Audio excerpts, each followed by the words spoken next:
कुछ लोग कहते हैं कि मनुष्य तो कुछ नहीं है, मनुष्य कठपुतली है, भगवान जैसा नचाता है वैसा नाचता है। भगवान को ही तो नाचना पड़ेगा, भगवान को फिर किसने नचाया? भगवान को भी अपने कर्मों के वश होकर के नाचना पड़े कि नहीं नाचना पड़े? सदगुरु कबीर साहब के अध्यात्म संविधान में किसी के लिए मुलाहजा नहीं किया गया, किसी के लिए सच्चे पथ का राही हूँ कह सकता दिन तो रात नहीं, ईमान बेचतू रोटी और धोती पर ये मेरे बस की बात नहीं। सदगुरु कबीर सत्य कहने में इतना माहिर थे, सत्य कहने में वह डरते नहीं थे। आज हम लोगों को सच सुनने में डर लगता है, लग रहा है ना?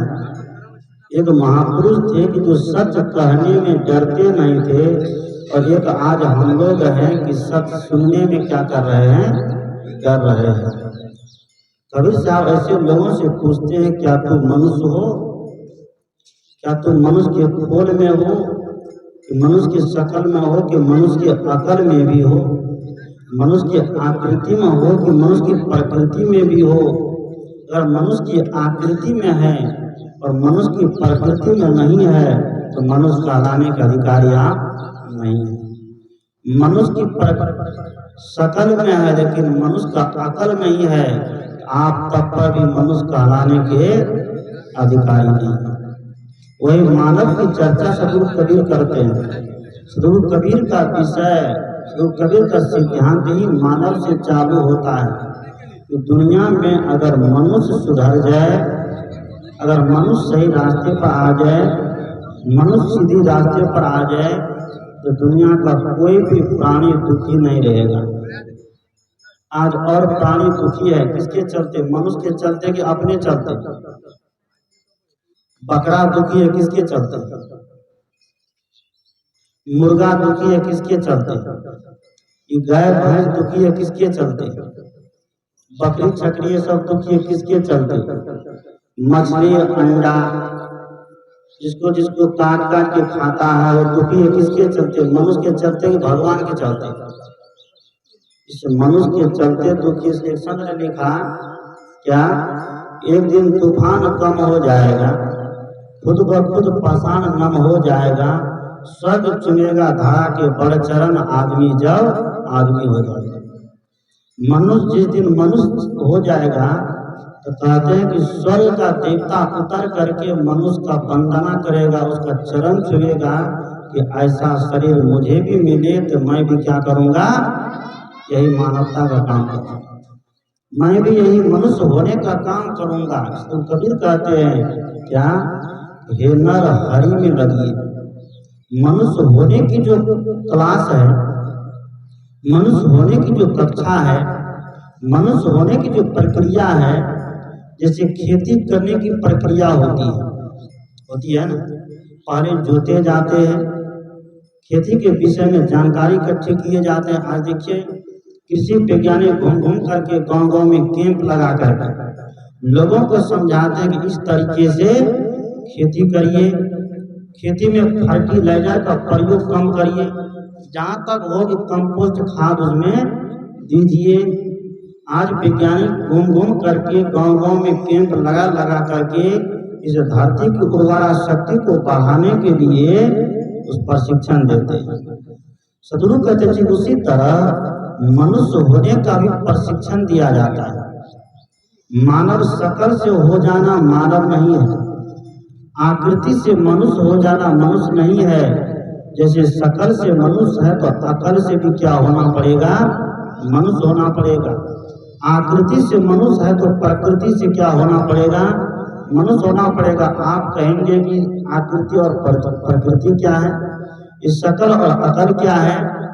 गाय का बच्चा है, भैंस का बच्चा है। गाय के बच्चे को आज तक सत्संग सुनाया नहीं गया, वेद मंत्र नहीं सुनाया गया है, बीजक रामायण पदावली का पाठ नहीं सुनाया गया है। उसको ओम का जाप दे करके, सदगुरु नमा का जाप दे करके, ध्यान का जाप दे करके नहीं कि कहा तो तुम ध्यान करो 1 घंटा। लेकिन फिर भी भैंस का, गाय का बच्चा जन्म से अभी तक घास खाता है और कुछ खाता है?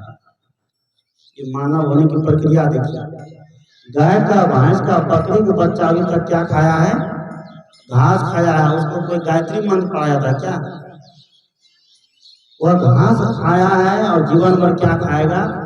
घास खाएगा। अगर भूल चूक से भी नाक में एक टुकड़ा मछली का गिर जाएगा और ऐसे हुआ, एक कौवा लोर में मांस का टुकड़ा लेके जा रहा था, ध्यान दीजिएगा, बोलिए सदगुरुदेव की। नहीं हुआ तो बोलिए सदगुरु महाराज की जय। कुछ लोग घबरा गए होंगे कि देव बना आ गया, इसका सत्संग ठीक ठाक नहीं होता है। और कुछ लोग नहीं घबराए होंगे, नहीं महाराजों कभी कभी होता है, इसलिए कुछ लोग अच्छा लगा। वही बोलिए सदगुरुदेव की, सदगुरु महाराज की। ये तो महात्मा जी सत्संग सुना रहे थे, सत्संग सुनाते सुनाते बीच में बोल दिए बोलिए सदगुरुदेव की। एक बुढ़िया बोलते बोलते रुक गई, एक बूढ़ी माई थी बोलते बोलते रुक गई। महात्मा ने कहा कि किया रुक करिए? तो बाबा नहीं जानी चाहिए, गुरुदेव हमारा भैंसुर का नाम चाहिए। गुरुदेव हमारा भैंसुर का नाम है, इसलिए भैंसुर का नाम हम नहीं लेते हैं। महात्मा का बोलिए सदगुरु महाराज की जय। तो खूब जोरदार लगा दिया।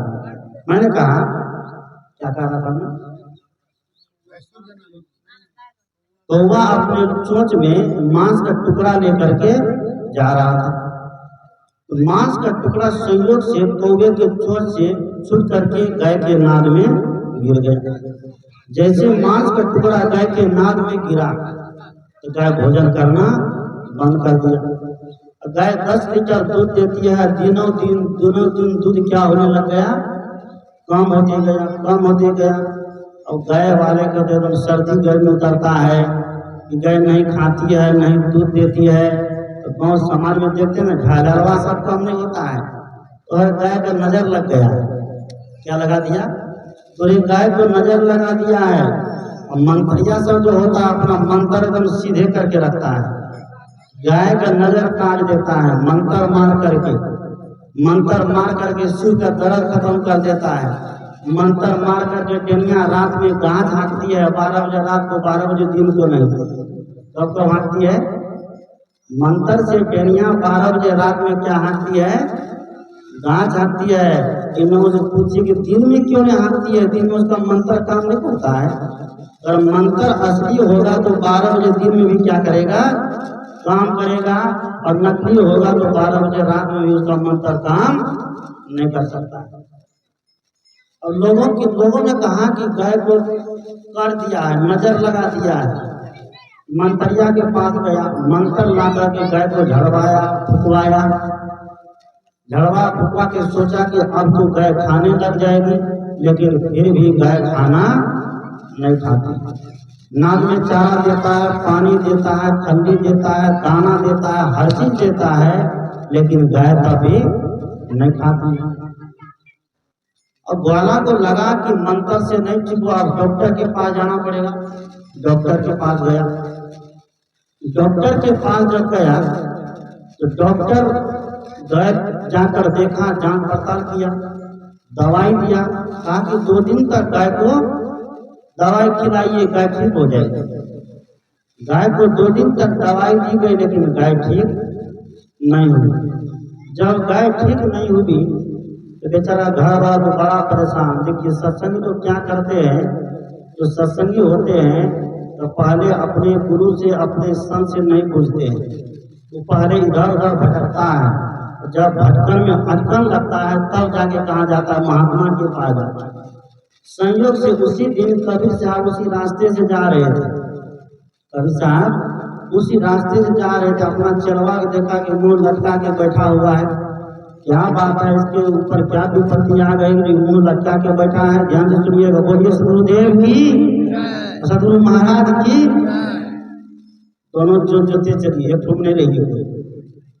यहाँ सबको नहीं रहा,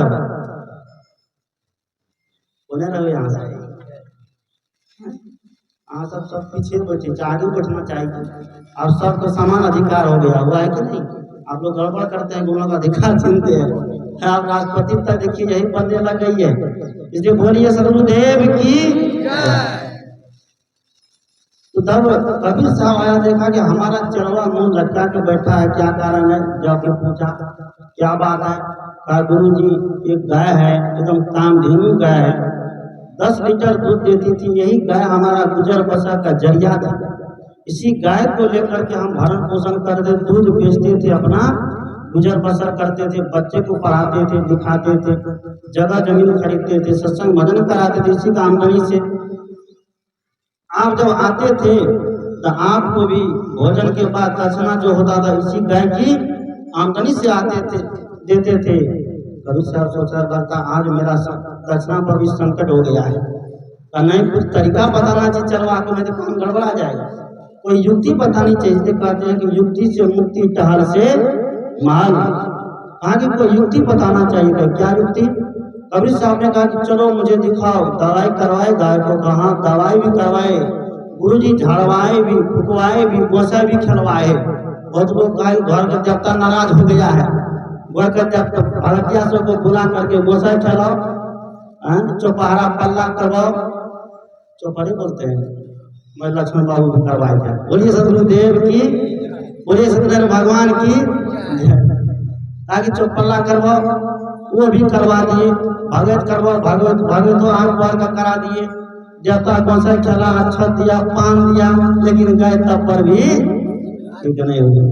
आगे इतना करने के बाद भी नहीं होगा, नहीं हुआ गुरुजी का चल करके मुझे दिखाओ। जब तक न देखो निज नैना तब तक न मानो गुरु जी के बिना। ये सदगुरु कबीर का साफ सिद्धांत है कि मैं कहता आंखन की देखी, तू कहता कागज की लेखी, मैं कहता सुरझावन हारो तू राखियो, तू झाई रे और तेरा मेरा मनवा कैसे ये हो रे, कभी एक होगा। कभी सामने का चल करके मुझे दिखाओ, गाय कहाँ बांधे हो, गाय को कहाँ खिलाते हो। गाय के बथान पर ले गया, नाद को दिखाया, कहा कि इसको पूरा चारा पानी दिए हैं लेकिन तब पर भी गाय नहीं खाती है। कभी साहब ने कहा कि चारा पानी को ऊपर नीचे करो। जब ऊपर नीचे किया गया तो उसी में मिल गया क्या, इतना बड़ा मांस का टुकड़ा। कभी साहब ने कहा कि जहाँ बीमारी, उस बीमारी को तुम दूर नहीं किया, मंतरिया बुला के मंत्र पढ़वा दिया, तंतरिया बुला के तंत्र करवा दिया, ओझावा के लेकर ओझा पुनी करवा दिया, भक्तिया के लेकर भगत करवा दिया, गोसे खेलने वाले को वो भी करवा दिया। लेकिन बीमारी जहाँ, उस बीमारी के जब तक इलाज नहीं किया जाएगा क्या बीमारी ठीक हो जाएगी? सदगुरु कबीर ने कहा कि देखो अपनी आंखों से गाय की नाद में मांस का टुकड़ा पड़ा हुआ है, मांस का टुकड़ा को निकाल दो, नाद को धो दो, बढ़िया से साफ कर दो, दूसरा दाना दो, पानी दो, चारा दो, हरी हरी घास दो। अगर गाय नहीं खाएगी आज से मुझ गाड़ी कटवा दूंगा, बाबा जी नहीं बनो। कभी साहब ने कहा ताल ठोक के कहा कि आज के बाद बाबा जी नहीं रहूंगा, भाग जाऊंगा, जाऊंगा, पागल हो जाऊंगा। और चलवा वैसे किया, नाद को साफ कर दिया, मांस का टुकड़ा निकाल दिया, दूसरा नाद को बढ़िया से धो धका दिया, दूसरा दाना पानी चारा दिया, गाय को खोला, गाय जैसे एकदम हप हप गाय एकदम लेने लग गई। बोलिए सतगुरुदेव की जय। गाय खाने लग गई कि नहीं खाने लग गई? बीमारी जहाँ थी उस बीमारी का जब तक हम लोग इलाज नहीं करेंगे तो तब तक हमारी बीमारी, हमारा रोग दूर होने वाला नहीं। यदि संत आते हैं तो दुनिया को सुधारते हैं। आते हैं कि संत का आना और पसंद का आना दोनों बराबर होता है। जब संत आते हैं तो हमारी संस्कृति मुस्कुराती है, और जब बसंत ऋतु आती तो हमारी प्रकृति मुस्कुराने लगती है। अभी ठंडी का मौसम आ रहा है, ठंडी के मौसम में सारे पेड़, सारे पत्ते जितने हरे भरे हैं क्या हो जाएंगे? झुलस जाएंगे, टूट जाएंगे। लेकिन जब बसंत ऋतु आएगी, सरस्वती पूजा जब से मनाते हैं, जब बसंत ऋतु आएगी तो सारे पेड़ पर क्या आ जाएंगे? हरे हरे नए नए पत्ते आ जाएंगे। पुराने पत्ते पीले होकर के झड़ जाएंगे, लेकिन नए नए पत्ते आकर के मौसम को क्या कर देगा? हरा भरा कर देगा। सदगुरु कहते हैं कि संत का आना और बसंत का आना दोनों बराबर होता है। जब संत आते हैं तो हमारी संस्कृति मुस्कुराती है, और जब बसंत आते हैं तो हमारी प्रकृति मुस्कुराती है। इसलिए संतों से हमें जुड़ करके रहना चाहिए। वह कैसा संत? वर्तमान के संत। गोस्वामी तुलसीदास ने भी कहा कि बंदा गुरु पद कंज, और आगे कृपा सिंधु नर रूप हरि, जो नर के रूप में साक्षात हरि है, जिसकी चर्चा स्वरूप कबीर ने किया। उसके पहले ही क्या कि नर हरि लाग दो विकार भी। स्वरूप कबीर भी हरि की चर्चा करते हैं, स्वरूप कबीर भी भगवान की चर्चा करते हैं। दुनिया के लोग कहते हैं कबीर कबीरपंथी तो न भगवान मानता है, न भगवती मानता है, न देवी मानता है, न देवता मानता है, न भवानी मानता है, न दुनिया मानता है, न छठ मानता है, न व्रत मानता है, न उपवास मानता है, कुछ मानवे नहीं करता है। ये धर्म मानने की चीज नहीं है। मानने से कोई व्यक्ति धार्मिक नहीं हो जाएगा, मानने से कोई व्यक्ति ज्ञानी नहीं हो जाएगा। धर्म है जानने की कला। जब तक व्यक्ति अपने को जानने की कला नहीं सीखेगा तो मानते मानते व्यक्ति का जीवन बीत जाएगा, उसके जीवन में कभी भी ज्ञान की उपलब्धि नहीं हो सकती। आज मैंने बड़ी गौर से देखा, पंडित जी विष्णु भगवान को बुलाया। बुरा नहीं मानिएगा, जो लोग कराते हैं हमको उससे कोई शिकायत नहीं है। पंडित जी मंत्र मार के विष्णु भगवान को बुलाया। विष्णु भगवान पंच देवता भीड़ गच्छति, यहाँ बैठा।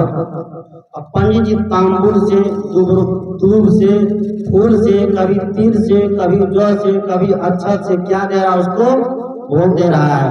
हम पढ़े लिखे हैं, हमारी आंखें खुद तो नहीं गई है, हम साक्षात देखते हैं कि वर्तमान में देख रहे हैं जो साक्षात जब बच्चे का खेल खेला जा रहा है, जैसे बचपन में बच्चे सब खेलता है, मिट्टी का घर बनाता है, आजकल भी बनाते होंगे बच्चे सब। अब तो मोबाइल आ गया, बच्चा सब भूल गया होगा। बच्चे सब पैर के ऊपर बालू का ढेर जमा करता है, ढेर जमा करके ऊपर से बढ़िया से ठोकता है और धीरे से पैर को खींच लेता है, अंदर में खोधर बन जाता है। खोधर बना करके कपड़े का दूल्हा बनाता है, कपड़े का बोहर बनाता है, कपड़े का दुल्हन बनाता है और बालू का लड्डू बनाता है, भुसवा बनाता है। बाराती सबको कहाँ खिलाता है? कहाँ खिलाते बाबा? कहाँ खिलाते हैं? दाढ़ी में। कहाँ खिलाते हैं? बच्चे को इतना ज्ञान है ये खाने का चीज नहीं है, इसलिए दाढ़ी में खिला करके उसको रख दो नीचे। और जानता है भाई बहन में ही दूल्हा बर बन जाता है, साड़ी पहन करके कि हम दूल्हा बन जाते तुम दुल्हन बन जाओ। लेकिन जब शाम होता है सब खोल खाल करके उजाड़ पुजाड़ के चलो घर तरफ चल देता है। बच्चे का खेल है ना, बच्चों को इतना ज्ञान है कि बालू का लड्डू, बालू का भुसवा खाया नहीं जाएगा। खाया जाएगा? बच्चे को इतना ज्ञान है कि बालू का घर में रहा नहीं जाएगा। बच्चा केवल खेलता है, जब चलने लगता है तो बच्चा सामने लात मार के खोल फाड़ देता है, चल देता है। सदगुरु कबीर कहते हैं कि हम बड़े होकर कहीं वही तो नहीं कर रहे, विचार करिए, करो विचार तो सब दुख जाएगा। विचार करने की आवश्यकता है। जब तक हमारे जीवन में विचार नहीं आएगा तो हमें ऐसे पढ़े लिख लेने के बावजूद भी हम मूर्ख के मूर्ख बने रहेंगे, कभी भी हम अपने आत्म चेतना को जागृत नहीं कर पाएंगे। कभी विचार हुआ था, शायद इंग्लैंड में हो गया होगा, कि सेब का फल ऊपर नहीं जाकर कहाँ आ रहा है, नीचे आ रहा है। विचार हुआ कि नहीं? कि ऐसा हुआ क्यों कि सेब का फल ऊपर भी जा सकता था, नीचे क्यों आया? विचार करने वालों ने विचार किया, जब खोज करने लगा, शोध करने लगा, शायद उस वैज्ञानिक नाम न्यूटन, उसने खोज करके निकाला कि पृथ्वी के अंदर गुरुत्वाकर्षण का बल है। यही ना है? वायुमंडल दबाव के नीचे जो भी वस्तु होगी तो पृथ्वी क्या करेगी, उसको अपने तरफ खींच लेती है। पृथ्वी के अंदर गुरुत्वाकर्षण का बल है, उस गुरुत्वाकर्षण बल के कारण कोई भी वस्तु कहाँ आ जाती है, नीचे आ जाती है, वो ऊपर नहीं जाती है। नहीं वही फल अगर भारत में गिरता और मिथिला के क्षेत्र में गिरता, हम लोग कहते सही है, राम जी कृपा हुई। किसी कृपा हुई? भगवान की कृपा हुई है, किसी देवी की कृपा होगी, किसी देवता की कृपा हुई है। लेकिन सच तो ये है, वैज्ञानिक कारण ये है वहां किसी देवी किसी देवता की कृपा नहीं, बल्कि वो किसकी कृपा है? पृथ्वी के गुरुत्वाकर्षण के बल का सिद्धांत है। इसलिए सदगुरु कहते हैं कि विचार करिए। विचार करने वाला व्यक्ति धार्मिक होता है, विचार करने वाला व्यक्ति आध्यात्मिक होता है। हमारा विचार आज मर गया। हम विचार करने के लिए नहीं चाहते हैं, कहते हैं कि विचार करेंगे तो श्राप लग जाएगा, विचार करेंगे तो हम नास्तिक कहलाएंगे। कबीर साहब ने कहा कि गुरु के बात पर भी विचार करने की आवश्यकता है, धर्म ग्रंथ की बात पर भी विचार करने की आवश्यकता है। सदगुरु कबीर किसी को नहीं माना, ऐसी बात नहीं। सदगुरु कबीर ने कहा कि सबसे पहले जानो उसके बाद मानो। आप लोग सुने होंगे, एक छोटी सी घटना है। घटना क्या है? एक नई लड़की की शादी हुई, दूल्हा उनका, शादी के बाद घोड़ा फिरी होता है। घोड़ा फिरी के बाद दूल्हा गया अपने ससुराल, तो साथ में दो चार तो उसका दोस्त मित्र भी कहा जिनको ससुराल जा रहे तो हम लोग को भी लेते, जो बाराती तो नहीं ले गए थे, इसलिए इसी बार लेकर चलो। तो वह अपने मित्र सबको साथ में ले लिया, चल दिया। जब ससुराल पहुंचा, जाते जाते रात हो गई और सब दूल्हा सब रातें को पहुंचता है, दिन में नहीं पहुंचता है। रात में जाएंगे, पीछे से जाएंगे, पंडा को देखे ना, और चुपे चुपे दम रहेंगे 10 दिन 1 सप्ताह। किसी को गाँव घर वाले को पता भी नहीं चलेगा, क्योंकि ससुराल में बड़ा मान आदर होता है। ससुराल के लिए कहा गया है कि ससुराल है सुख का सार, खा के पड़े रहो कई त्योहार, खा पी करके सास ससुर का माल, अब फूल गए हैं दोनों का। ऐसा होता है ससुराल। इसलिए ससुराल में खूब मान आदर होता है। दूल्हा बाबू पलटे हो गया पिछवाड़ा से, उनका साथी सबको भी गया। रात्रि का भोजन बना, भोजन बन करके तैयार हुआ तो सबको भोजन दिया गया, थाली सबके सामने दिया गया। उसकी पत्नी आंगन में खड़ी है कि आप भोजन करें तब भोजन करें, लेकिन दूल्हा बाबू भोजन नहीं खा रहे हैं। और दूल्हा बाबू जब नहीं खाएगा तो साथ में रहने वाला खाएगा। तो दूल्हा बाबू सोचता है, साथ में रहने वाला सोचता है पता नहीं क्या हो गया, दूल्हा को कोई दहेज बाकी है, अंगूठी तंगूठी बाकी है, रुपया बाकी है, गाड़ी घोड़ा बाकी है। पूछा कुछ बाकी है तो बोलो, वो कुछ नहीं बोल रहा है, क्या बोलेगा? जब 2-4 बार उसका साथी सब कहा कुछ बाकी है तो बोलो, रुस तुस जाओ ना, अपने मिलने लग जाएगा। बड़ी देर के बाद कहता है जानो तो काहे न मानो। क्या कहता है? जानो तो काहे न मानो। उसकी पत्नी समझ गई। उसकी पत्नी वहीं से इशारा में कहती है क्या कि सांप भी बच जाए और लाठी भी, सांप भी मर जाए और लाठी भी बच जाए। जैसे यह इशारा में कहा तो वैसे वहां उसकी पत्नी इशारे में कहती, अलंकार प्रयोग किया, अलंकारिक भाषा का प्रयोग किया। यह कहता है कि जानो तो काहे न मानो। तो उसकी पत्नी ने वहां से कहा क्या कि सानो तब जानो, यानी कि उसका पति जो है बिना घी का भोजन नहीं करता था। लेकिन संयोग की बात, उस दिन घर में घी थोड़ा था, ज्यादा नहीं था। डब्बा से पोंछ पास के निकाला तो वही 10-20 ग्राम घी निकला। एक छोटी सी कटोरी में दे करके हाथ के अंदर में दबा दिया। सोचा कि ये घी के बिना तो खाएगा नहीं, इसका साथी लोग तो ऐसे भी खा जाएगा, सोचा मेहमानी आया किसी तरह खा लो। उसकी पत्नी वहां से अलंकारिक भाषा का प्रयोग करती है, कहती है कि सानो तब जानो। लड़का जब अपना बेलचा घुसाया भात में, देखा कटोरी सही में घी है, पर मने मन समेत बटोर के बखारी में भर दिया। कहने का भाव है कि जब तक हम विचारों को नहीं सानेंगे, जब तक हम ज्ञान को नहीं सानेंगे, नहीं मिलाएंगे, जब तक हम तर्क वितर्क नहीं करेंगे, जब तक खोजी नहीं बनेंगे, तो तब तक सत्य का दर्शन नहीं हो सकता। आज हम कीला कुट्टा गाड़ के बच गए, पर यही सच्चाई है। दूसरी बात क्या है? सब झूठा है। हम ही सच है, दूसरा क्या है? झूठा है। कबीर साहब ने कहा कि जिन खोजा तिन पाइया, गहरे पानी बैठ तय बोरा डूबन जरा रहा किनारे बैठ। जिसने खोजी बना है, खोजी बनने वाले व्यक्ति को मिला है और जिसने खोजी नहीं बना वह पूजा डाल के बैठ गया, वह कहीं नहीं गया, वहीं पर वहीं एकदम मझधार में अटका रहा।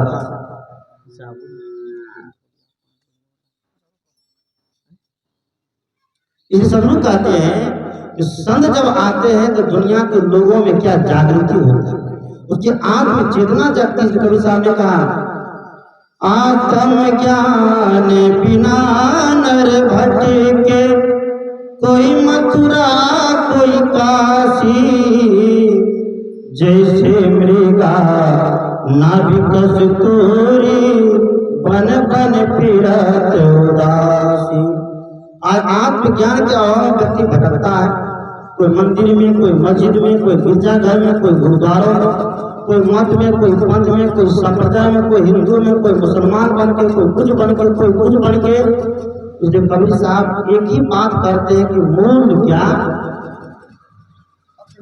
सदगुरु कबीर एक ही बात कहते हैं कि आप मानव है तो आपका कर्म मानव जैसा होना चाहिए।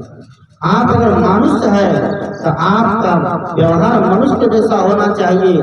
आज पूजा पाठ मंदिरों में खूब होते हैं, देवी देवता के पास खूब होते हैं। छठ मैया की पूजा, सूर्य देवता की, भगवान की पूजा, मिट्टी की पूजा, पानी की पूजा, हवा की पूजा। अग्नि को ही लोग क्या बना दिया है, ब्रह्म देवता बना दिए। और ब्रह्म देवता मान करके अग्नि की क्या करते हैं, पूजा करते हैं। ये जड़ तत्व है, इनकी पूजा आप करिए या नहीं करिए, ये अपने स्वभाव को कभी बदल नहीं सकते। क्या बदल देंगे? पानी की पूजा करिए या नहीं करिए, पानी अपने स्वभाव को कभी बदल नहीं देगा। हवा की पूजा करिए या नहीं करिए, हवा अपने स्वभाव को बदल नहीं देगा। और सूर्य की पूजा आप करिए या नहीं करिए, सूर्य अपने स्वभाव को कभी बदल नहीं देगा। सदगुरु कहते हैं कि जड़ से हट करके हमारी प्रवृत्ति चेतन की तरफ होनी चाहिए। आज जड़ की पूजा में पूरा मानव समाज उलझा हुआ है। आज साधु महात्मा भी देखते हैं कि जड़ की पूजा में लग गया है। कल साहब ने कहा क्या कि जग्गा ईतन जियत न जारो, जोबन जारी युक्ति तन पारो, जो कुछ युक्ति जानी तन जरे, घट ज्योति उजियारी कर। सदगुरु कबीर साहब कहते हैं कि हे लोगों, इस शरीर को जीते जी जलाओ मत। इस शरीर क्या है? शरीर एक साधन है। जैसे हारमोनियम एक साधन है बजाने का, गाने का, ये माइक एक साधन है बोलने का, ट्रैक्टर एक साधन है खेत जोतने का, उसी तरह शरीर क्या है? साधन। कौन चीज करने का? साधना करने का। और इस शरीर को हम दुख देंगे, कष्ट देंगे तो साधना हो पाएगी? इससे नहीं होगी। इस शरीर को स्वस्थ रखना जरूरी है, शरीर को सुंदर रखना जरूरी है, शरीर को पवित्र रखना जरूरी है। और शरीर जब अपवित्र हो जाएगा तो अपवित्र शरीर में ये मन कभी भी पवित्र नहीं रहेगा, ये आत्मा कभी भी पवित्र नहीं रह पाएगी। इसलिए सदगुरु कहते हैं कि शरीर पवित्र तब होगा, कब? जब इस शरीर से सेवा करेंगे। इसकी सेवा, जीवित प्राणी की सेवा। आज मरे हुए प्राणी की सेवा तो सब करते हैं, करते हैं। माँ बाप जब मर जाते हैं, 4 बेटा है तो 4 वो फोटो बनाते हैं, बनाते हैं। और चारों बेटा फोटो क्या करते हैं, घर के टिकासने बना के सामने लगा देते हैं। मरने के बाद माता पिता क्या दिखाते हैं, खूब आरती, खूब धूप, उसको तो बढ़िया माला भी लाके पाना देता है। जब तक माता पिता जीवित है, न छठ पर, न दीपावली पर, न दशहरा पर, न होली पर, न जितिया पर कभी उनको माला पहनाया नहीं गया। माला तो उनको तब पहनाया जाना चाहिए जब वो जीवित है। यही सदगुरु कबीर का सिद्धांत है कि चेतन देव की पूजा करो। सदगुरु आचार्य धर्म स्वरूप साहब की युक्ति है कि माता पिता ने जन्म दिया है, पाल पोस कर बड़ा किया है, धर्म है उनकी सेवा करना, सुबह शाम नित शीश नवाना। माता पिता सब देव न आन धारण करो चरित्रमान। माता पिता संत गुरु के जैसा दुनिया में और कोई देवता नहीं है, ये प्रत्यक्ष देव है। इस प्रत्यक्ष देव को लोग ठुकरा करके ऐसे देव को खोज रहा है तो कहता है क्या, मन से, इस मन से कहते हैं महात्मा लोग, धड़क्कर महात्मा सब, क्या उसको देखा नहीं जाता है, उसको देख नहीं सकते। कवि साहब ने कहा क्या, सरगुण की करो सेवा। देखिए सरगुण, ये जितने लोग बैठे हो, चाहे स्त्री हो चाहे पुरुष हो, बच्चा हो चाहे बूढ़ा हो, इस सरगुण की करी सेवा, इनकी सेवा करिए, इसमें भगवान है। निर्गुण का करो कौन सी, ध्यान। इस सरगुण की करो सेवा और निर्गुण का करो ध्यान। इसी बात को हमारे कवि दिनकर जी ने कहा कि एक पंथ है, छोड़ जगत को अपने में रम जाओ, ध्यान मार्ग व्यक्ति बिल्कुल। एक पंथ है, छोड़ जगत को अपने में रम जाओ, और खोजो अपनी मुक्ति और निज को ही सफल बनाओ। ध्यान मार्ग कहता है कि बिल्कुल वैयक्तिक, बिल्कुल अलग, दुनिया हमारी, दुनिया जीवे फक्कर घोर बतासा पीवे, दुनिया मर जाए दुनिया जी जो, हमको से मतलब नहीं है, हमको अपना ध्यान से मतलब है, हमको अपनी साधना से मतलब है। दिनकर जी ने कहा कि इतना ही से काम चलने वाला नहीं है।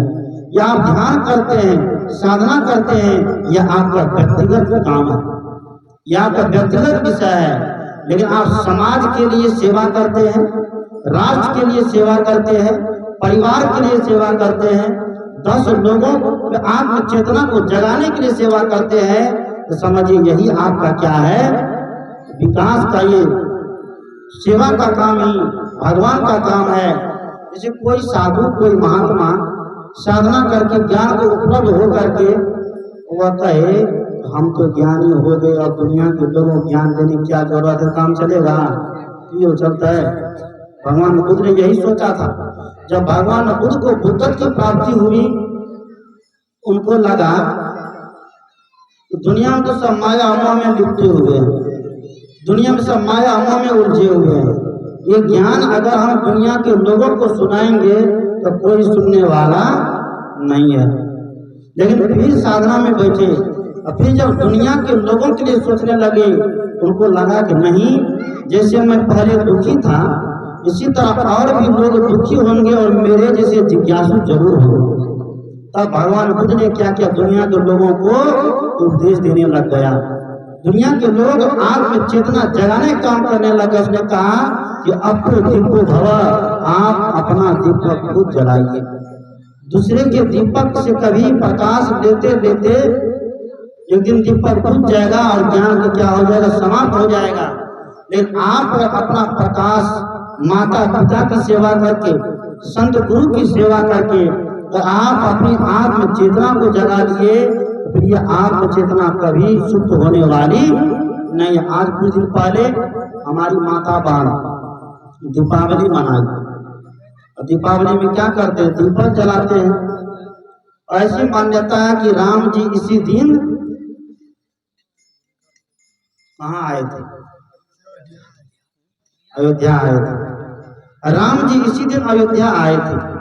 राम जी इसी दिन अयोध्या आए तो उसी की खुशी में क्या जलाए गए, दिए जलाए गए। राम जी अयोध्या आ गए, उसकी खुशी में दिए जलाए गए। तो उससे और हम लोगों से क्या लेना देना है, कोई लेना देना है बताइएगा। और बाहर हजारों दीपक जला दीजिए, सैकड़ों दीपक जला दीजिए, लाखों दीपक जला दीजिए, रोज जलाइए, और जलाते भी है रोज हमारी माताएं बहनें। इसलिए बच्चों को संस्कार दीजिए, जीवित संस्कार, जीवित सत्संग बच्चों को सुनाइए, जीवित संस्कार दीजिए। और सांझ लेकर निकलते हैं तो वह दिया अपने से बड़े लोगों को दिखाइए, माता पिता को दिखाइए। आज कोई ये संस्कार देते हैं, नहीं देते। जो आरती हो रही थी, सत्संग समाप्त हुआ, आरती हो रही थी, आरती जैसे बच्चा जलाया तो लड़का आरती सभी संतों को दिखाने लगा। एक बूढ़ा व्यक्ति था, मूंछ पक गई थी, बाल पक गए थे, सबसे उम्र में बड़ा था। उसको लगा कि हमसे बड़ा ज्ञानी इसमें कोई नहीं है। कोई जरूरी है कि मुंह से दाढ़ी पक जाए तो आदमी ज्ञानी हो जाता है। मन पकना चाहिए, साधना पकनी चाहिए। उस बुढ़वा को लगा, बूढ़े बाबा, बुढ़वा नहीं सॉरी गलती हो गई, उस बूढ़े बाबा को लगा कि हमसे बड़ा ज्ञानी इस सत्संग जो बैठे हैं कोई नहीं है, ये बाबा भी तो हमसे उम्र में कमे है। बुढ़वा ने बच्चा, बूढ़े बाबा बच्चा बुढ़वा बच्चा एकदम डर गया, चमक गया, क्या हुआ, जाओ पहले अंदर में ले जाओ, क्या करो, आरती पहले अंदर ले जाओ। हम कुछ समझे नहीं, अंदर ले जाओ, थोड़ी देर के बाद समझ गए हम, मुझे समझ आओ अंदर में ले जाओ। कहाँ, अंदर में कोना में जो इतना से मिट्टी जमा करके रखे हैं, जो न हिले न डोले, कि गुस्सा तो नहीं हो रहा है, गुस्सा में होइएगा, सुनिए कबीर मंच है, जो सच है बोलना पड़ेगा, और आप लोग गुस्सा भी मान जाइए तो आपको सच बोलने के लिए हम नहीं रुकेंगे। बुढ़वा ने बच्चा को जोर से डाला, आरती अंदर ले जाओ पहले, बच्चा दौड़े दौड़े गया, डर हो गया, बड़का आदमी जान से डरेगा। मुझे समझ में आ गया बच्चा कितना बढ़िया, सभी संतों को आरती दिखा रहे थे, दादा दादी को आरती दिखा रहे थे, जितने लोग बैठे सभी को आरती दिखा के आशीर्वाद ले रहे थे। बुढ़वा जब डांटा तो बच्चा दौड़ते दौड़ते अंदर गया, अंदर से आया, तब तक मैं समझ गया कि बात क्या है, क्या कि मनिहारी से जो इतना से मिट्टी उठा के लाए हैं, उस मिट्टी को पहले आरती दिखाओ।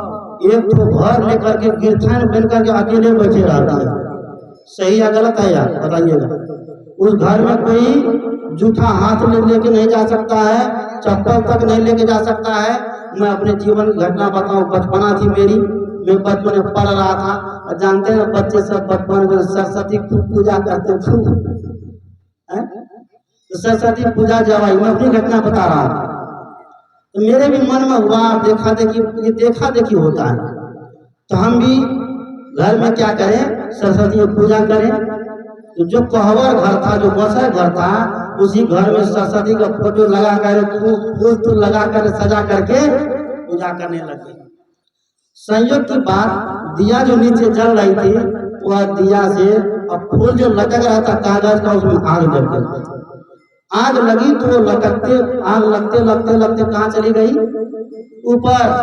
और ऊपर में जो संठी जो होती है, संठी का बना कर दिया हुआ था, ऊपर से टीन की छपरी, उस संठी में आग लग गई, पूरी की पूरी आग लग गई, पूरे एकदम धंधारा होने लग गया। हम बैठे चुपचाप, हम कुछ नहीं पता चल रहा क्या हो रहा। अगल बगल के लोग सब देखा, दौड़ कर आया, पानी पानी डाला, घर को तोड़ ताड़ के इधर उधर कर दिया। जब आग शांत हो गई तो मैं भी शांत हो गया। आग जब शांत हुई तो जब मैं भी शांत हो गया बैठा, मुझे लगा जिस देवी की आज मैं पूजा कर रहा था, जिस सरस्वती की आज मैं पूजा कर रहा था, जिस कहीं तो पन्नी के घर में बैठ कर आराधना कर रहा था, जो अपने घर को नहीं बचा पाई, तो क्या मेरे जीवन की रक्षा कर देगी। उसी दिन से पूजा पाठ जब खत्म होगा, तो आज तक किसी मंदिर में नहीं गया हूँ, किसी मस्जिद में नहीं गया हूँ, किसी गुरुद्वारे में नहीं गया हूँ, किसी केला बाड़ी की पूजा नहीं किया हूँ, कभी आंवला पेड़ के पास सर नहीं झुकाया हूँ, कभी बोर पेड़ के पास सर नहीं झुकाया हूँ, कभी किसी मूर्ति के पास सर नहीं झुकाया हूँ।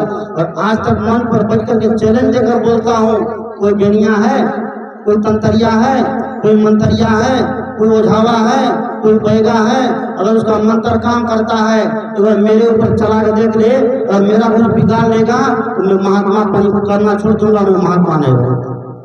बोलिए सदगुरुदेव की। आज तक मुझे कुछ नहीं हुआ, कभी होगा भी नहीं। जब तक जीऊंगा तब तक कुछ होने वाला नहीं। क्यों? सदगुरु कबीर का विचार मिल गया है। सदगुरु कबीर के विचार को जो जो समझ गया, कहते हैं कि अटपट बानी कबीर की झटपट लखी ना, बुजुर्ग वहां सब जाने थी, झटपट लखी ना जाए, और जो झटपट लखी पड़े तो सब खटपट मिट जाए। जिसके जीवन में झटपट ये बानी समझ में आ गई, उस व्यक्ति के जीवन का सारा झटपट खटपट क्या हो गया, शांत हो गया। वो कभी भगवान को नहीं पुकारेगा, वो कोई भगवती को नहीं पुकारेगा, वो कभी किसी देवी देवता को नहीं पुकारेगा, तो उसके लिए कर्म ही पूजा बन जाती है। वर्क ही जो वर्कशिप, मतलब कर्म ही क्या है, पूजा है। इसलिए ने लिखा कि कर्म तुम्हारे अच्छे हैं तो किस्मत तेरी दासी है, धर्म तुम्हारे अच्छे हैं तो घर में मथुरा काशी है। कर्म धर्म दोनों अच्छे तो जीव रहा अविनाशी है, कर्म धर्म दोनों बिगड़े तो गले में जबकि फांसी है। सदगुरु कबीर कहते हैं क्या, आत्मज्ञानी बन गए। तो आत्मज्ञानी बनने की प्रक्रिया क्या है, यही संत और सत्संग। इस संत और सत्संग आत्मज्ञान की तरफ ले जाने का केंद्र माध्यम है। जैसे टॉर्च जलाते हैं तो टॉर्च की पावर जहां तक होता है तो वहां तक रास्ता दिखाई देता है। उसी तरह संत गुरुजन टॉर्च का काम करते हैं। और जिसके पास जितना पावर होता है उतना दूर तक दिखाते हैं ना। और जब संत की दृष्टि एक बार पड़ जाती है तो समझिए उस व्यक्ति का जीवन निहाल हो जाता है, उस व्यक्ति का जीवन सुधर जाता है। इसलिए बाबा मेरी ने भी कहा, क्या कहा, आओ पीरो मर्द बनो और जेल तुम्हें तजना होगा। किसी का सहारा नहीं, किसी का आलम्बन नहीं, किसी भगवान, किसी भगवती, किसी देवी, किसी देवता, कोई अगर है राम है, कृष्ण है, बुद्ध है, महावीर है, और किसका नाम बतावे, सीता है, सावित्री, सबरी है, मीराबाई है, भगत सिंह है, सुभाष चंद्र बोस है, ब्रह्मा विष्णु महेश है, और ये सब क्या है, हमारे देश के महापुरुष है, विद्वान और विदुषी है, इसका खंडन नहीं है। सभी अपने अपने समय में हुए हैं, उसका अपनी महिमा है, इसका यहाँ कोई खंडन। कबीर साहब ने किसी देवता खंडन नहीं, किसी ग्रंथ का खंडन। कबीर साहब ने कहा कि वेद किताब कहा कि न झूठा, वेद किताब को झूठा कौन कह रहा है, झूठा जो न विचारे, जो विचार नहीं करता वो व्यक्ति कहता क्या है, झूठा है।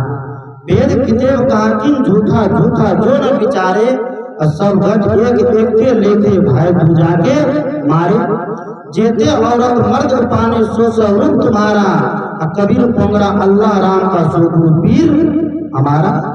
सदगुरु कबीर कहते हैं कि दुनिया में कोई ग्रंथ झूठा नहीं है, लेकिन विचार पूर्वक पढ़ना चाहिए, विचार पूर्वक कोई काम करना चाहिए।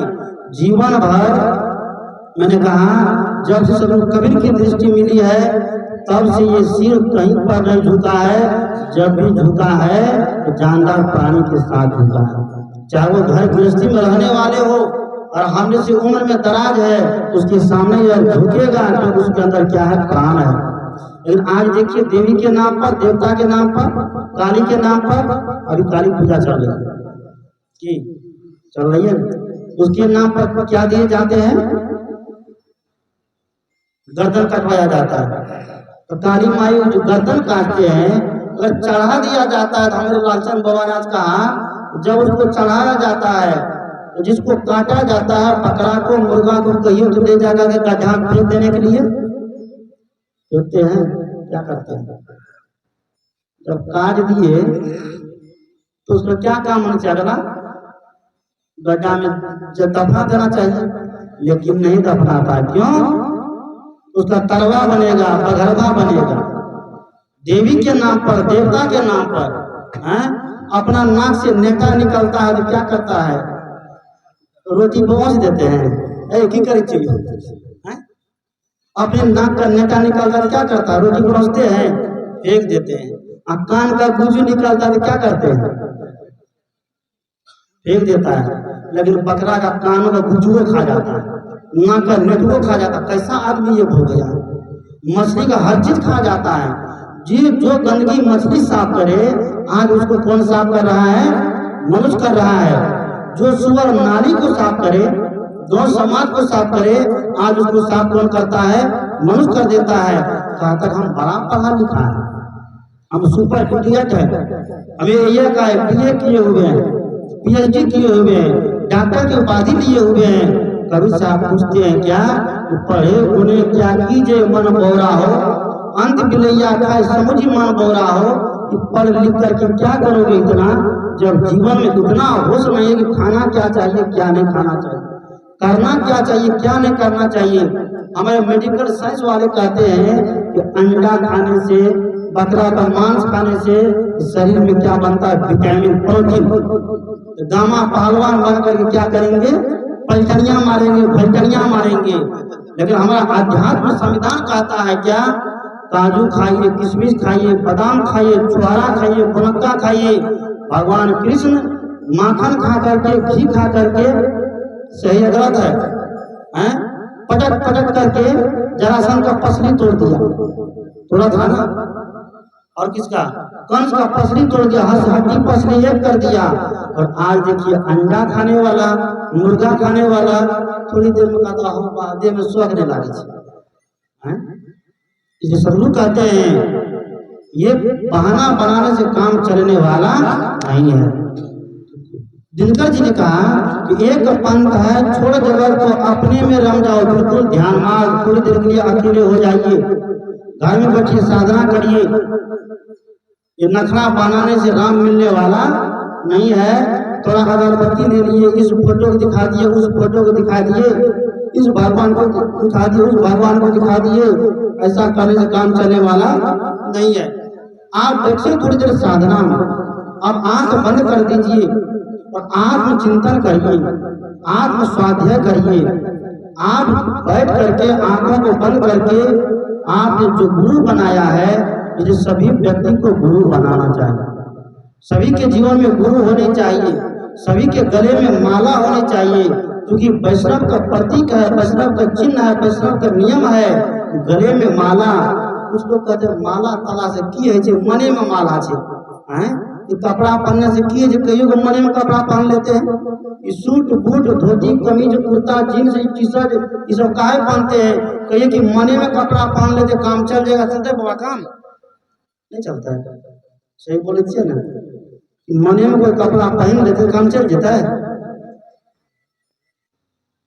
नहीं बोली चाहिए जोर से, नहीं चलेगा। चलेगा?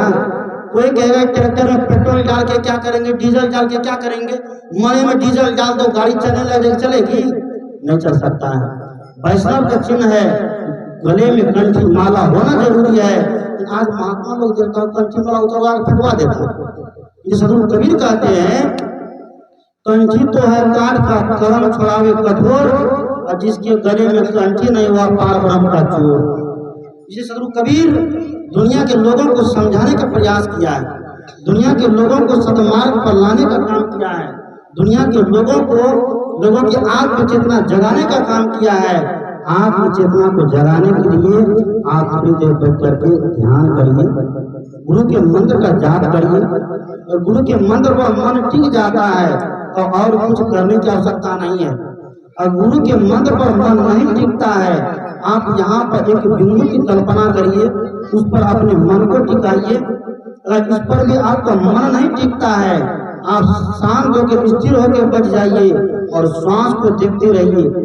श्वास आती है, श्वास जाती है, और किसी एक आलम्बन में आपका मन स्थिर हो जाता है, आपका मन टिक जाता है, फिर और कुछ करने की आवश्यकता नहीं है। क्योंकि ध्यान का एक ही मार्ग है, एक ही काम है, क्या? कि मन को शांत करना। मन अगर शांत हो गया तो समझिए बस व्यक्ति का भटकना क्या हो जाएगा, शांत हो जाएगा कि नहीं होगा। मन जब तक शांत नहीं होगा तो भटकना शांत नहीं हो सकता है। इसलिए सभी लोग बैठ करके व्यक्तिगत शांति के लिए साधना करिए, और समाज में रहने के लिए, परिवार में रहने के लिए, राज्य में रहने के लिए, देश में रहने के लिए क्या करिए? दिनकर जी की पंक्ति को याद रखिए कि अपर पंथ है औरों को भी निज विवेक बल देकर, अब पहुंचो जग से स्वर्ग में साथ पहुंच को लेकर।